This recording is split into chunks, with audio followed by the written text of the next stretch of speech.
इसमें हम basically compiler क्या होता है वो देखते हैं। बेसिक्स इंट्रोडक्शन जो होता है बेसिकली, तो सबसे पहले डेफिनेशन देते हैं। कंपाइलर इज अ प्रोग्राम जो treats a program put in one language, the source language जिसे हम बोलते हैं, and translate into equivalent program to another language, जो हम टारगेट लैंग्वेज हमारे पास होती है, यानी कि हाई लेवल लैंग्वेज और लो लेवल लैंग्वेज। इन दोनों के दरमियान भी बहुत सारी चीज़ें होती हैं।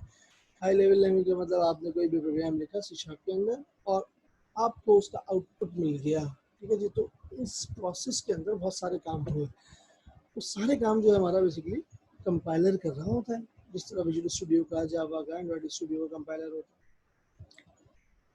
ये हमारे पास लाइक सोर्स प्रोग्राम है। सोर्स प्रोग्राम के अंदर हमारे पास हमने सोर्स प्रोग्राम दिया, कंपाइलर के पास गया, उसने टारगेट प्रोग्राम के अंदर कन्वर्ट कर दिया। बीच में कुछ एरर्स वगैरह भी हमारे पास आए। हम जरा देखते हैं कि कंपाइलर क्या है। आप ये देख सकते हैं कि इन्होंने लिखा है कि भाई 1950s में जो है वो बहुत मुश्किल था कंपाइलर को लिखना, और फोरट्रान का कंपाइलर भी जो है तकरीबन 18 साल के अंदर लिखा गया। स्टाफ ईयर का मतलब जिसमें वर्किंग होती है बेसिकली, ठीक है।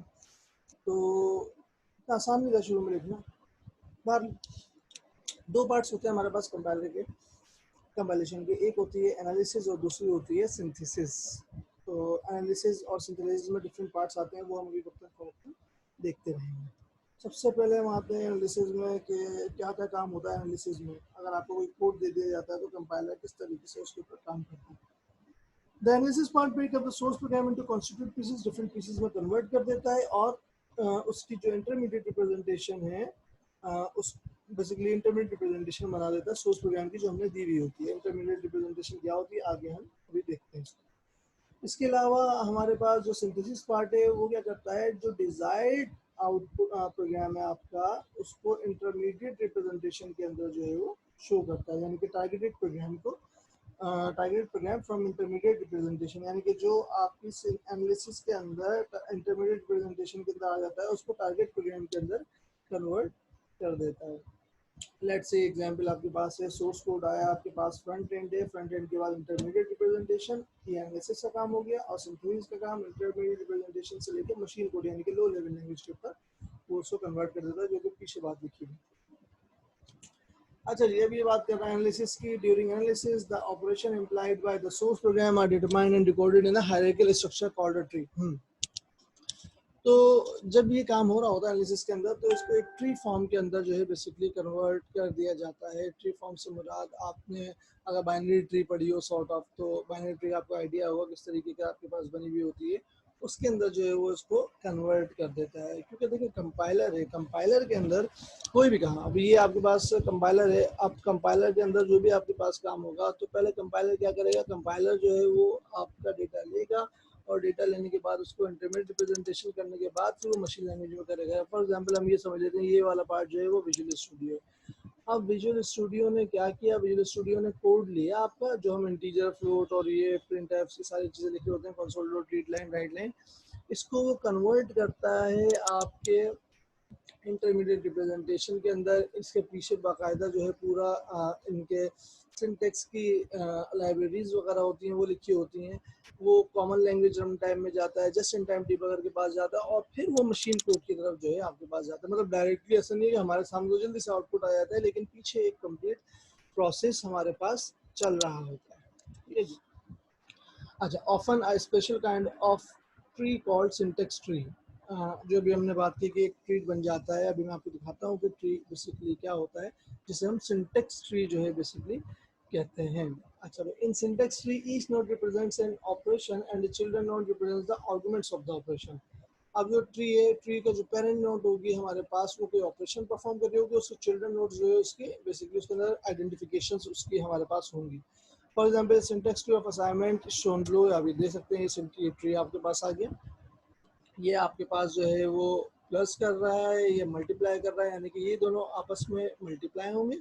उसके बाद ये इसके साथ जो है वो प्लस हो जाएगा, और फाइनली इसका आंसर जो है पोजीशन, यानी कि एक वेरिएबल है सॉर्ट ऑफ, इस वेरिएबल में हमारे पास आ जाएगा, ठीक है जी।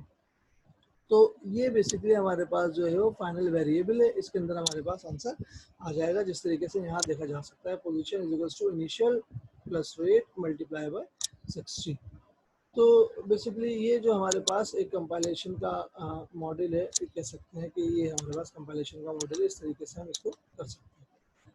आगे चलते हैं। अब ये बोल रहा है हमारे पास analysis of the source program. In compiling analysis consist of 3 phases. 3 phases में बेसिकली होता है। Number 1 linear analysis, number 2 is hierarchical analysis and number 3 is semantic analysis. 3 तरह की एनालिसिस हमारे पास होती है, अभी एनालिसिस के पार्ट है।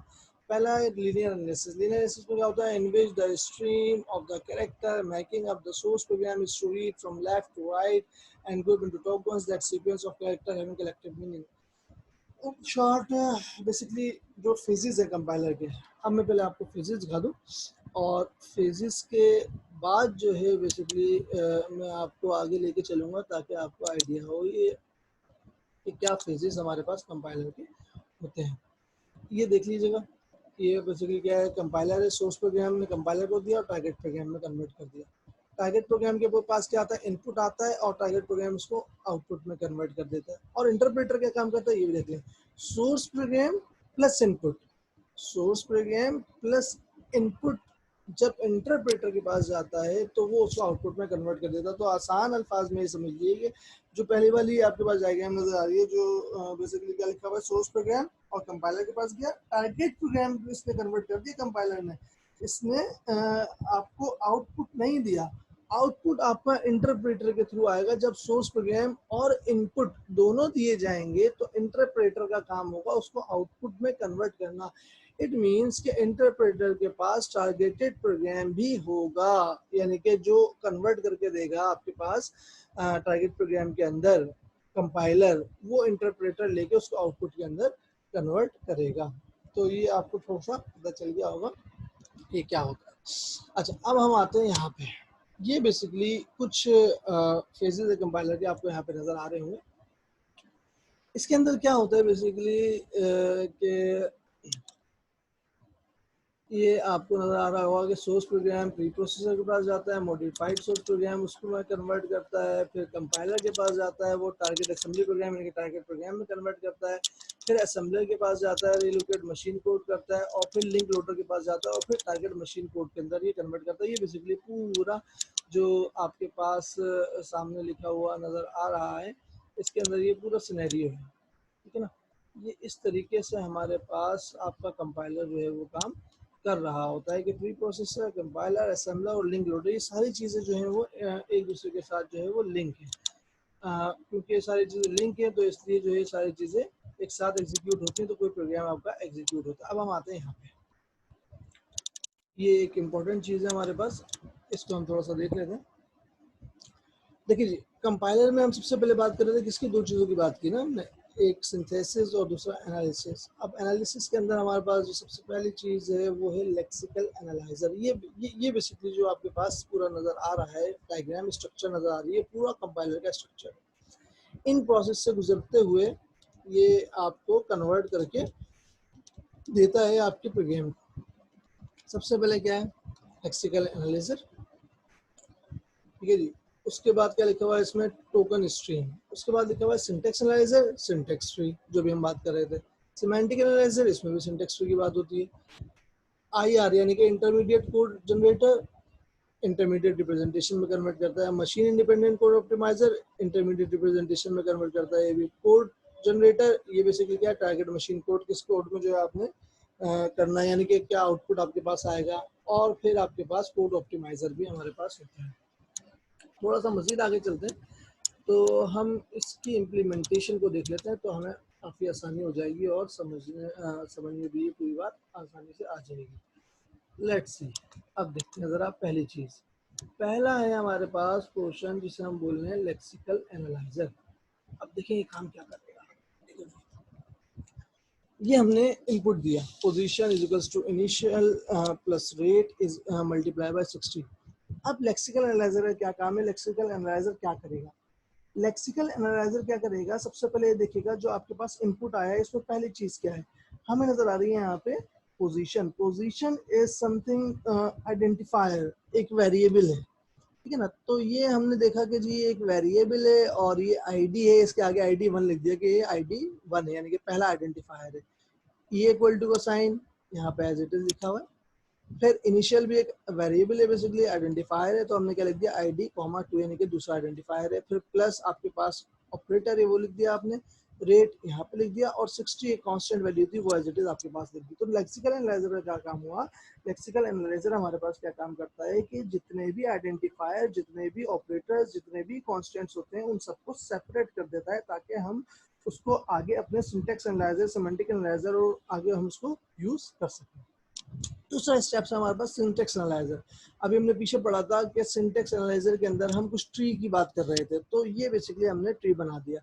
अब देखिए ये आपके पास एक अदद ऊपर जो इक्वेशन लिखी हुई है, position is equal to initial rate plus rate into 60।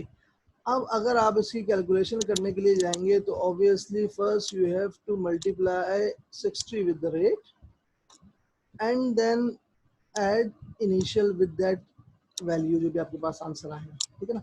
तो ये बेसिकली मैथ के रूल्स जो डी मास या बोर्ड मास का रूल होता है हमारे पास, उस रूल के तहत हम इसको इस तरीके से कैलकुलेट करेंगे।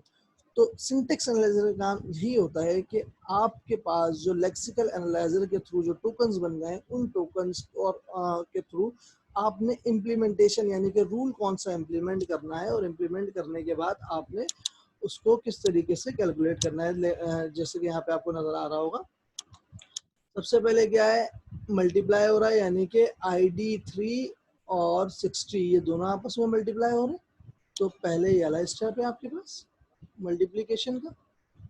फिर जो उसका रिजल्ट आएगा, उस रिजल्ट को आपने ऐड करना ID2 के साथ। ID2 क्या चीज़ है हमने ऊपर देख लिया है, ये इनिशियल की बात हो रही है, बेसिकली एक आइडेंटिफायर है, तो हमने ID लिख दिया है यहाँ पे।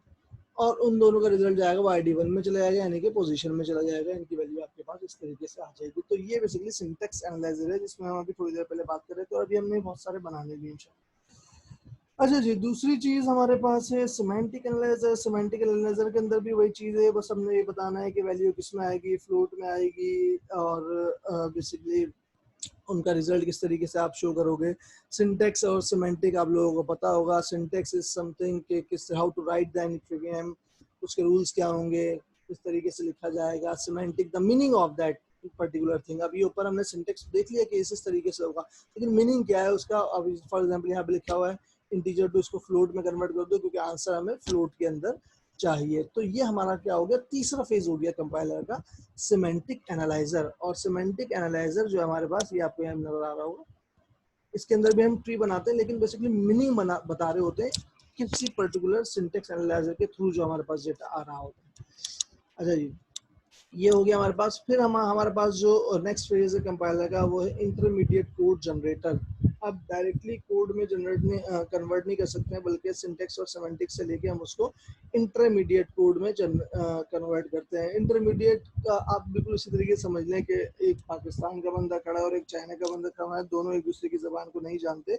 बीच में जो ट्रांसलेटर होगा, पाकिस्तान वाला उर्दू में बोलेगा तो वो उर्दू को चाइनीज में कन्वर्ट करके चाइनीज को बताएगा, और चाइनीज जो बोलेगा चाइनीज चाइनीज को कन्वर्ट करके उर्दू के अंदर जब वो आपको बताएगा। तो ये बेसिकली क्या है, इंटरमीडिएट एक आपके पास पर्सन मौजूद है। तो इसी तरह यहाँ पे इंटरमीडिएट कोड जनरेटर होता है, डायरेक्टली हम मशीन लैंग्वेज के अंदर कन्वर्ट नहीं कर सकते। तो ये देखें आपके पास क्या लिखा हुआ है, T1 एक वेरिएबल ले लिया और बता दिया कि भाई ये वैल्यू फ्लोट की है। फिर ID3 को T1 के साथ मल्टीप्लाई कर दिया, ID3 हमें पता है क्या चीज़ थी। फिर सर ID2 को T2 के साथ प्लस कर दिया, फाइनली T3 के अंदर जो रिजल्ट आया वो ID1 के अंदर डाल दिया, यानी कि उसने उसकी एक एल्गोरिथम टाइप की कोई चीज़ जो है वो लिख दी इंटरमीडिएट कोड के अंदर। अच्छा, फिर उसके बाद अब बहुत सारी चीज़ें उसके अंदर लिखी हुई थी, 3-4 लाइंस लिखी हुई थी, तो हम इसको कम कर सकते थे। तो कोड ऑप्टिमाइजर भी हमने देखा था कि कोड ऑप्टिमाइजर के जरिए से हमने इसको मजीद कोड को ऑप्टिमाइज कर दिया, जो कि जनरेटर के थ्रू लिखा गया था।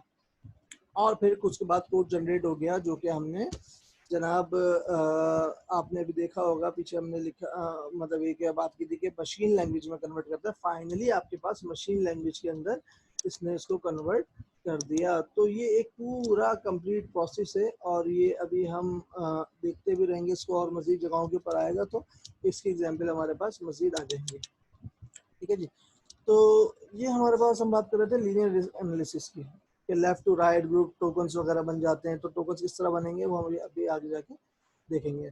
अच्छा जी, ये हम बात कर रहे हैं लीनियर एनालिसिस की। In a compiler linear analysis called lexical analysis. Lexical analysis जो भी हमने पहला फेज देखा है, जिसे हम क्या बोलते हैं, स्क्रीनिंग भी बोलते हैं।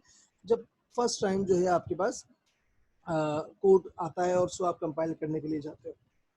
अच्छा, for example lexical analysis the characters assignment statement, ये वही वाली एग्जांपल यहाँ पे लिखी हुई इत्तेफाक से। Position is equals to initial plus rate multiply by 60 would be group in the following token. अभी ये टोकन्स की बात कर रहा है जो मैं शुरू में आपको वहाँ पे बता रहा था।